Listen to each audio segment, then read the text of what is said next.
प्रिय श्रद्धालुओं, जय श्री कृष्ण, जय श्री राम, जय श्री राधे राधे, जय श्री महाकाल। इस प्रवचन में आपको श्रवण कराएंगे कांस वंश का वर्णन। श्री पराशर जी बोले, आयु नामक जो पुरुरवा का ज्येष्ठ पुत्र था, उसने राहु की कन्या से विवाह किया। उससे उसके 5 पुत्र हुए, जिनके नाम क्रमशः नहुष, छत्रवृद्ध, रंभ, रजी और अनेना थे। छत्रवृद्ध के श्रोत्र नामक पुत्र हुआ और श्रोत्र के काश तथा ग्रत समुद्र नामक 3 पुत्र हुए। ग्रत समुद्र का पुत्र शौनक चातुर्वर्ण का प्रवर्तक हुआ। काश का पुत्र काशीराज काशे हुआ।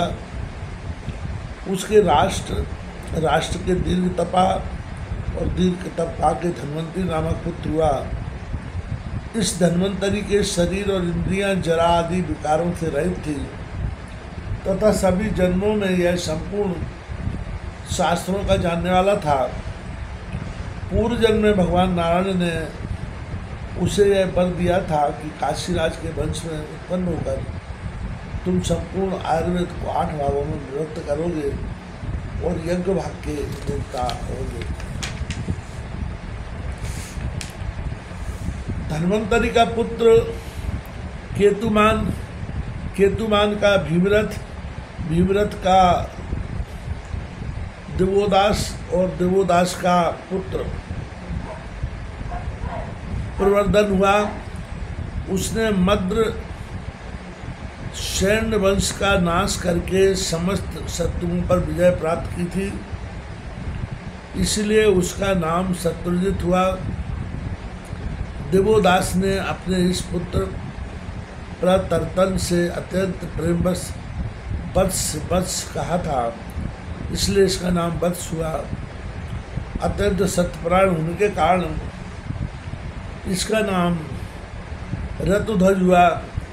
तदनंतर इसने कुबलय नामक अपूर्व अश्व प्राप्त किया, इसलिए यह इस पृथ्वी तल पर कुबलयाश नाम से विख्यात हुआ।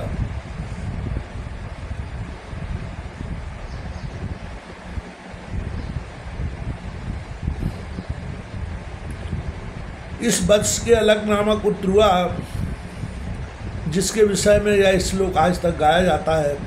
पूर्व काल में अलर्क के अतिरिक्त और किसी ने भी 66 सहस्त्र वर्ष तक युवावस्था में रहकर पृथ्वी का भोग नहीं किया। उस अलर्क के भी संतति नामक पुत्र हुआ। संतति के सुनीत के सुकेतु, सुकेतु के धर्मकेतु, धर्मकेतु के सत्यकेतु, सत्यकेतु के विभु, विभु के सुविभु, सुविभु के सुकुमार, सुकुमारों के दृष्टिकेतु, दृष्टिकेतु के